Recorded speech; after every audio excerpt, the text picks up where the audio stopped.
ಹರಿ ಓಂ ವೀಕ್ಷಕರೇ, ದೈನಂದಿನ ಜೀವನದ ಆರೋಗ್ಯಕ್ಕಾಗಿ ಆರ್ ಯೋಗ ಡಿಲಿ ಲೈಫ್ ಚಾನಲ್ ನಿಮ್ ಜೊತೆ ನಾನು ಗಣೇಶ್ ಶ್ರೀಕಾಂತ್. ಯೋಗ ಫಾರ್ ಬಿಗಿನರ್ಸ್ 30 ಡೇಸ್ ಚಾಲೆಂಜಿನಲ್ಲಿ ಪ್ರತಿದಿನವೂ ಒಂದೊಂದು ಹೊಸ ಆಸನವನ್ನ ಅಭ್ಯಾಸ ಮಾಡೋಣ. ಆ ಆಸನದಿಂದ ನಮ್ಮ ದೇಹಕ್ಕಾಗುವಂತ ಲಾಭ, ಆಸನದ ಕಾಂಟ್ರಾ ಇಂಡಿಕೇಶನ್ ಮತ್ತೆ ಆಸನವನ್ನ ಯಾವ ರೀತಿಯಾಗಿ ಅಭ್ಯಾಸ ಮಾಡಬಹುದು ಅನ್ನೋದನ್ನ ಈ 30 ಡೇಸ್ ಯೋಗ ಚಾಲೆಂಜಿನಲ್ಲಿ ನಾವು ತಿಳಿದುಕೊಳ್ಳೋಣ.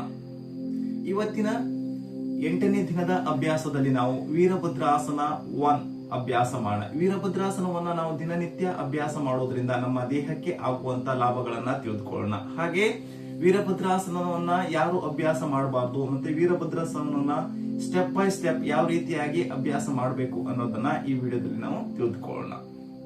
ಈಗ ವೀರಭದ್ರಾಸನವನ್ನ ದಿನನಿತ್ಯ ಅಭ್ಯಾಸ ಮಾಡೋದ್ರಿಂದ ನಮ್ಮ ದೇಹಕ್ಕೆ ಆಗುವಂತ ಲಾಭಗಳು ಯಾವುದು ಅಂತ ಅಂದ್ರೆ, ಈ ವೀರಭದ್ರಾಸನದಿಂದ ನಮ್ಮ ಕಾಲು ಮತ್ತು ತೊಡೆಗಳನ್ನ ಬಲಪಡಿಸಿಕೊಳ್ಬಹುದು. ಹಾಗೆ ಹಿಪ್ ಮತ್ತೆ ಸ್ಪೈನ್ ಫ್ಲೆಕ್ಸಿಬಿಲಿಟಿ ಇಂಪ್ರೂವ್ಮೆಂಟ್ ಆಗುತ್ತೆ. ನಮ್ಮ ಕೋರ್ ಮಸಲ್ಸ್ ಸ್ಟ್ರಾಂಗ್ ಆಗುತ್ತೆ.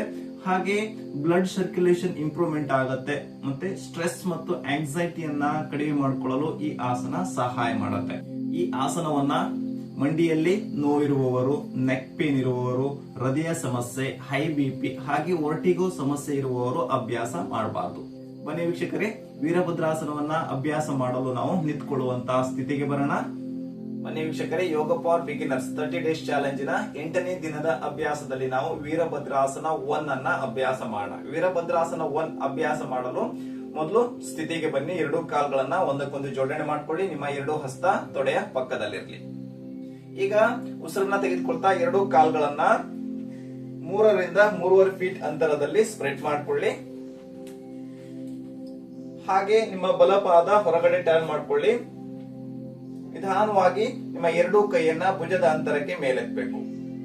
ಹಾಗೆ ಉಸಿರನ್ನ ಹೊರ ಹಾಕ್ತಾ ನಿಮ್ಮಿಂದ ಎಷ್ಟು ಸಾಧ್ಯವಾಗುತ್ತೋ ಅಷ್ಟು ನಿಮ್ಮ ಮಂಡಿಯನ್ನ ಬೆಂಡ್ ಮಾಡಿ ಹಾಗೆ ಮುಂದಕ್ಕೆ ಹೋಗಿ.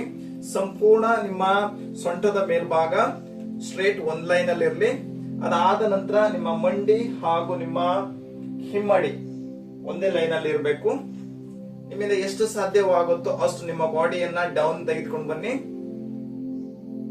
ಈ ಸ್ಥಿತಿಯಲ್ಲಿ ಸಹಜವಾಗಿ ಉಸಿರಾಟವನ್ನ ಮಾಡ್ತಾ 30 ಸೆಕೆಂಡ್ಸ್ ಹೋಲ್ಡ್ ಮಾಡಿ.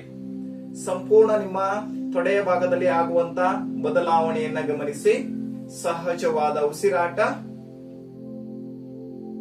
30 ಸೆಕೆಂಡ್ಸ್ ಹೋಲ್ಡ್ ಆದ ನಂತರ ಮತ್ತೆ ನಿಧಾನವಾಗಿ ಬಲಮಂಡಿಯನ್ನ ನೇರ ಮಾಡಿ. ಈಗ ಇನ್ನೊಂದು ಬದಿಗೆ ಅಭ್ಯಾಸ ಮಾಡೋಣ. ನಿಧಾನವಾಗಿ ಬಲಪಾದವನ್ನ ಒಳಗಡೆ ಟರ್ನ್ ಮಾಡ್ಕೊಳ್ಬೇಕು. ಹಾಗೆ ಎಡಪಾದ ಹೊರಗಡೆ. ಉಸಿರನ್ನ ಹೊರ ಹಾಕ್ತಾ ನಿಮ್ಮ ಎಡ ಮಂಡಿಯನ್ನ ಬೆಂಡ್ ಮಾಡಿ ನಿಧಾನವಾಗಿ ನಿಮ್ಮ ದೇಹವನ್ನ ಕೆಳಗೆ ತೆಗೆದುಕೊಂಡು ಬನ್ನಿ. ಸಹಜವಾಗಿ ಉಸಿರಾಟವನ್ನ ಮಾಡ್ತಾ 30 ಸೆಕೆಂಡ್ಸ್ ಹೋಲ್ಡ್ ಮಾಡಿ. ಸಂಪೂರ್ಣ ನಿಮ್ಮ ತೊಡೆಯ ಭಾಗದಲ್ಲಿ ಆಗುವಂತ ಬದಲಾವಣೆಯನ್ನ ಗಮನಿಸಿ. ಸಹಜವಾದ ಉಸಿರಾಟ 30 ಸೆಕೆಂಡ್ಸ್ ಹೋಲ್ಡ್ ಆದ ನಂತರ ಮತ್ತೆ ನಿಧಾನವಾಗಿ ಉಸಿರನ್ನು ತೆಗೆದುಕೊಳ್ತಾ ಮಂಡಿಯನ್ನ ನೇರ ಮಾಡಿ.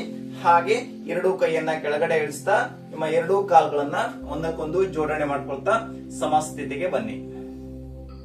ನೋಡಿದ್ರಲ್ಲ ವೀಕ್ಷಕರೇ, ನಮ್ಮ ಕೋರ್ ಮಸಲ್ಸ್ ಅನ್ನ ಸ್ಟ್ರಾಂಗ್ ಮಾಡಿ ಸ್ಟ್ರೆಸ್ ಮತ್ತು ಆಂಗ್ಸೈಟಿಯನ್ನ ಕಡಿಮೆ ಮಾಡಿಕೊಳ್ಳಲು ಸಹಾಯ ಮಾಡುವಂತ ವೀರಭದ್ರಾಸನ. ಈ ಆಸನವನ್ನ ದಿನನಿತ್ಯ ಅಭ್ಯಾಸ ಮಾಡ್ತಾ ನಿಮ್ಮ ದೇಹದ ಆರೋಗ್ಯವನ್ನ ಹೆಚ್ಚಿಸಿಕೊಳ್ಳಿ ಅಂತ ಹೇಳ್ತಾ ಈ ವಿಡಿಯೋವನ್ನ ಇಲ್ಲಿಗೆ ಮುಗಿಸ್ತಾ ಇದ್ದೀನಿ.